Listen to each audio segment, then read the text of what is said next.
The Get Rich Slow Club podcast is a collaboration between Tash Etschmann from Tash Invests and Ana Kresina from Perla. The Get Rich Slow Club acknowledges the traditional custodians of the land we record on. From coast to coast, across land, waters, and communities, we pay our respects to elders past, present, and emerging. Any advice is general and does not consider your financial situation, needs, or objectives, so consider whether it's appropriate for you.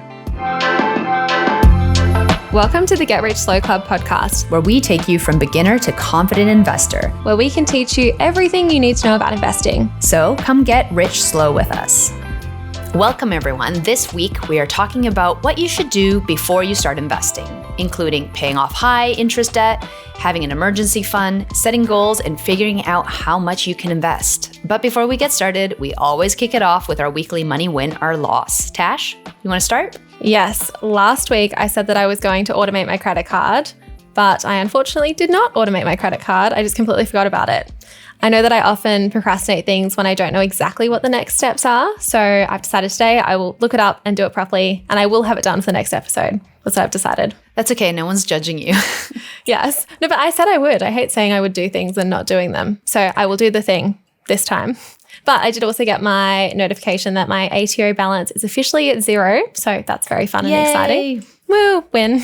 Did you end up automating your water bill? I did. Right before I jumped on my call with you, Tash, I quickly went to go automate my water bill. And to my surprise, I realized that it was already automated. Oh. So I thought I didn't automate it, but I actually did automate it. So thank you, past self, for setting up future self.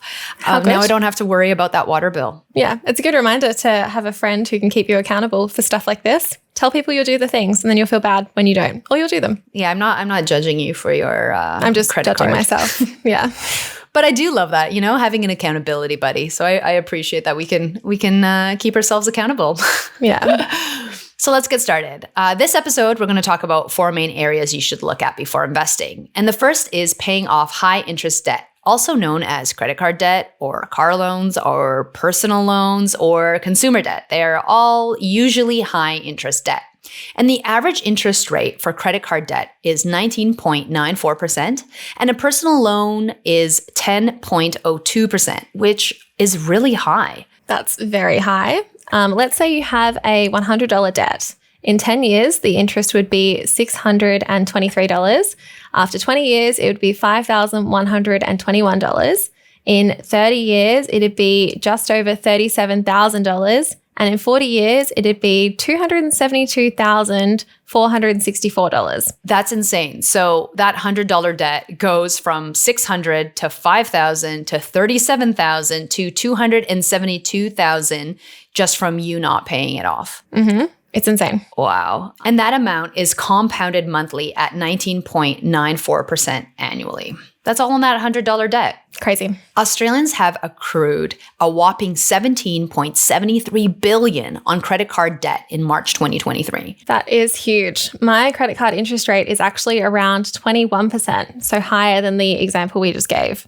Most credit card interest is actually compounded daily as well, meaning this will be even higher. Compound interest is magical when investing, but it can be detrimental when you are paying it, not earning it. Paying off your high interest debt can be a guaranteed return. So this means if you pay it off, you won't pay the high interest rate, such as the 10 to 19%, saving yourself that amount. And it's a guaranteed return for you. So compared to investing, where we just aim for a certain return, but nothing is actually guaranteed. For example, if you've got a $100 debt at a 10% interest rate and you can pay it off before interest is added, you can save $10.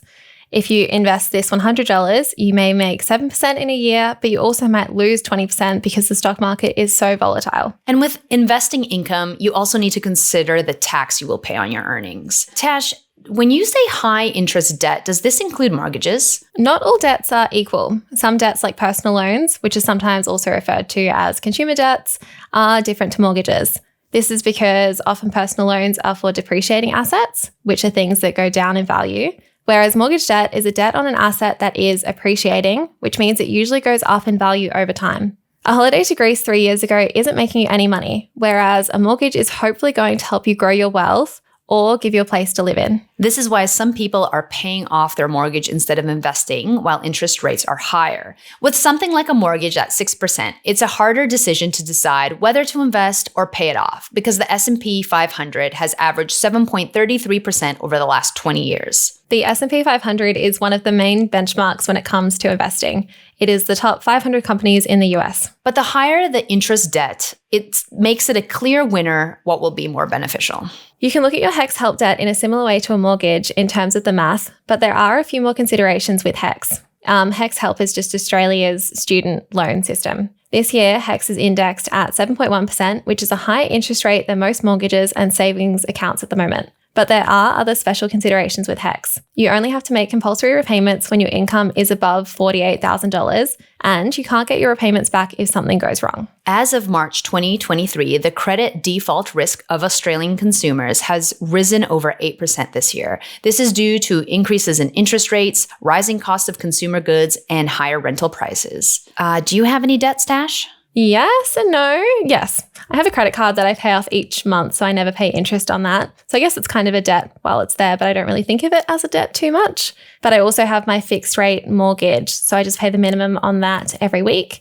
I've never had a personal loan or a car loan or anything like that though. What about you? I also have a credit card but pay it off, so I avoid that interest. I did get a personal loan in my 20s because I don't know what it's like here in Australia, but in Canada, you know, if you're really good with your money, they entice you with debt or, you know, giving you a loan. Oh, great. You're doing too well. Here's a personal loan. Yeah, so I think at the time it was $10,000, which was a lot. I don't even think I had savings of that at that time. Maybe I did. I don't think so. But anyhow, it just sat there and I thought, hey, in case of an emergency, I'm going to go travel and a personal loan is good because the interest rate is much lower than a credit card. So I thought it was good to keep it open. And the bank told me it was good to keep it open because it will improve my credit rating. And I had no clue what that meant at that time.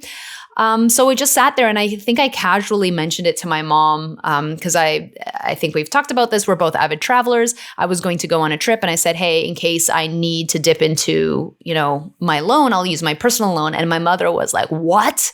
Why do you have a personal loan? Do not use that. Close that. It is not an emergency fund. So I never ended up using it and eventually closed it. So that's my story with that. Luckily, I was in the clear and had very great guidance from my mom. And I also have a mortgage debt that I'm dealing with as well. So that's my story. Yes. It's really scary with personal loans because I guess when you're just looking at it, you're like, oh, what's 7 or 9% really? But until you go and do the compound interest calculator and you realize how much it actually adds up to, it can be a lot more than you realize. It really does. And I don't know what it's like here, but in Canada, when you start university, they have like a welcome week and they have lots of companies that come out, and banks are some of the biggest companies that come out trying to entice you to sign up to their credit card by, you know, giving you a free iPad or some kind of magical things to be in a draw for something. And the big pitch is that if you have a credit card, you are starting to build your credit rating. And this is very good for the future. And if you have no clue and you just started university and you've never learned about compound interest or saving or emergency funds, you think, well, this is what everyone else is doing, so I'll just sign up. And it just snowballs from there. Yeah, that's terrifying. They're allowed to do that in Canada. I'm glad we have kind of different rules here. Yeah. I hear it's the same in the States, but yeah. Yeah. Also with your credit score in Australia anyway, you don't need a credit card to build a credit score. You can get a credit score just from paying off your phone bills or your power bills or being on a lease for an apartment or something like that. So you don't need a credit card. That's a big myth here. That's a good thing to know because I don't think a lot of people know that. And yeah, I think we see all the news from the US where people are talking about building their credit scores, but it doesn't really have as big of an impact in Australia as it does in the US. And in fact, something that I realized when I was getting a mortgage for my house, they asked me to close all my credit cards so that I had a larger borrowing power. Whereas in Canada, and I believe in the US, they don't ask you to do that.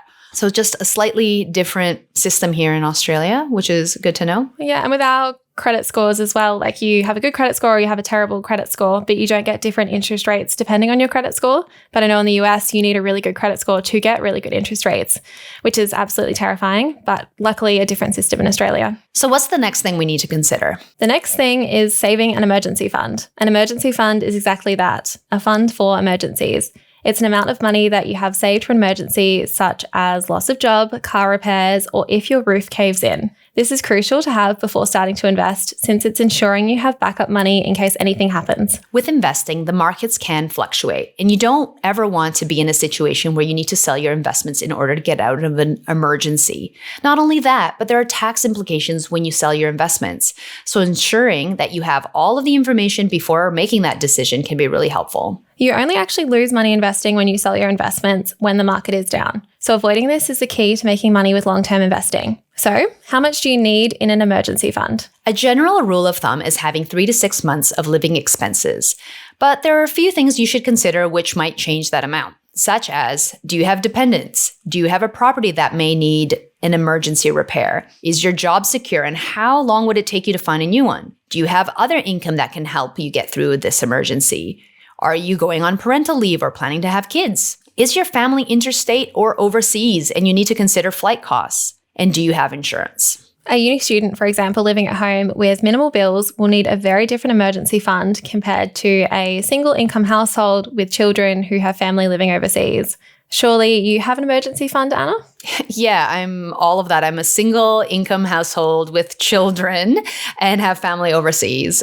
Usually we're both working, but currently I am still on parental leave. So we do have an emergency fund and it lives in our offset. So we're kind of double whamming here. We're reducing our interest rate, which we kind of talked about before. And in the case of an emergency, we can use that as well. So we have over a year of savings there for an emergency. Oh, awesome. But that's also because we are, trying to pay off our mortgage and putting in an offset. So it's a double whammy. Yeah, it's good. What about you? I used to have a combined emergency buffer fund of around $20,000. And I just like the mental security of having that there. But now I've just got $5,000. And one of the main reasons was I wanted to pay off my ATO bill, but I also don't need that much in cash sitting around either. So I'll probably build it back up to around $10,000 and leave it at that. But right now I don't have kids. I don't have lots of overheads at the moment. So I don't need that much money just sitting there. It's really interesting because as your life changes, that amount will change as well, right? Because I didn't have that much sitting in an offset before. It was very different when I was single, no dependents, no partner. There were other considerations, right? Like if I lost my job, there's no one to support me as well, but the costs weren't as high. Yeah, I think there's another thing as well. As I know in the back of my mind, no matter what happens, I can take a lot of risks because I can rely on my family if I need. I was having a discussion with a friend about this recently because she doesn't have that, and she was saying it's a lot more terrifying for her because there is no backup plan, where in the back of my head I know that there will be people around to help me, and I'm not going to rely on that and plan that in my future, but I do know that that's there if I need it. Now let's talk about setting goals. Episode 1 focused on knowing your why because it is really important. Shares are a great long-term investment, so 7 or more years, but it's often not the best investment for shorter-term goals like going on a holiday or saving for a wedding in the next few years. Investing is also such a long journey, and knowing why you're investing helps with motivation.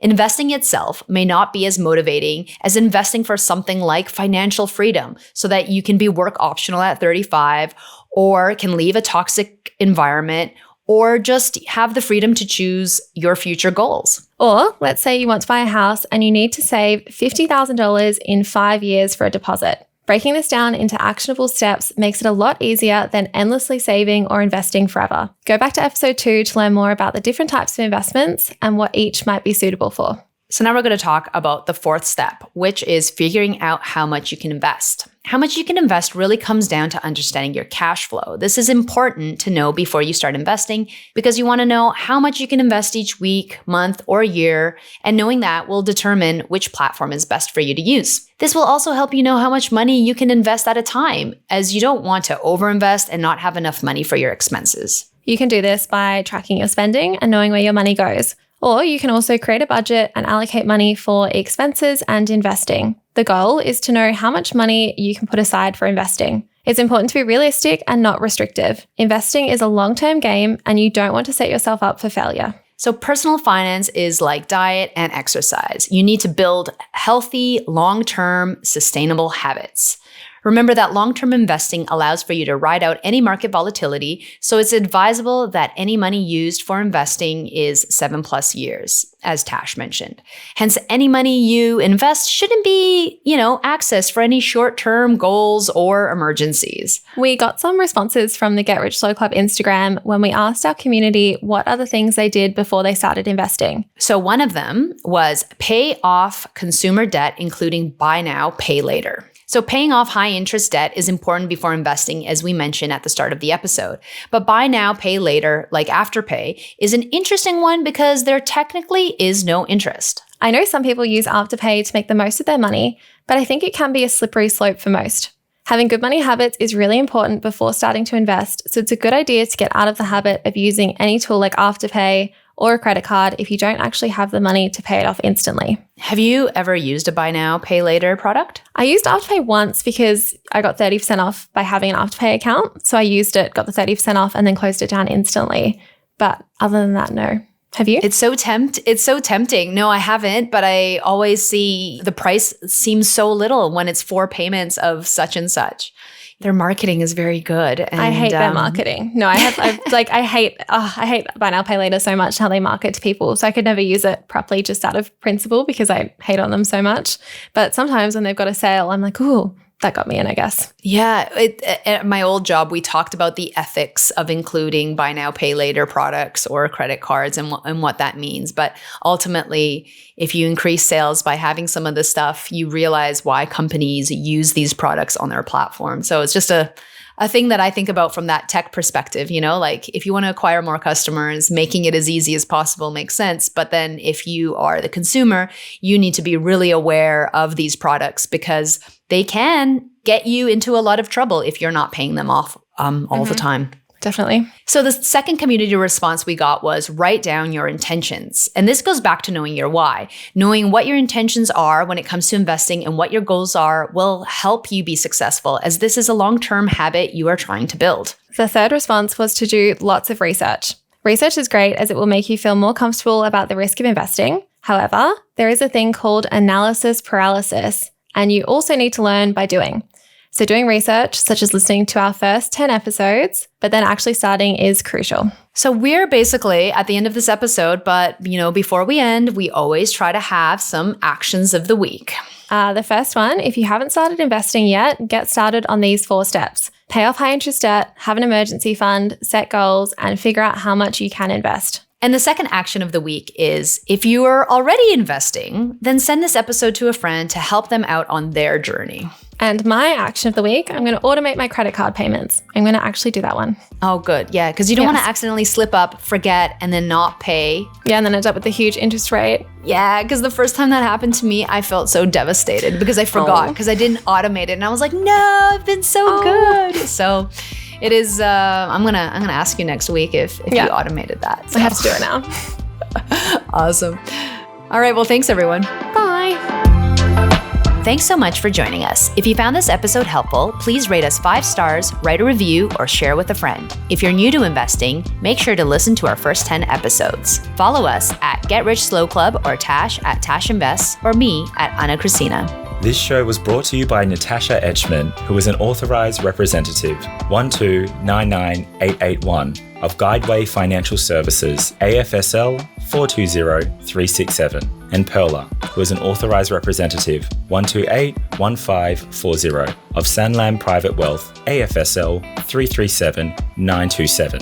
Knowledge is power, especially when it comes to investing. So make sure you check out our financial services guides and read the product disclosure statement and target market determination for any investments you're considering. See our show notes for more info.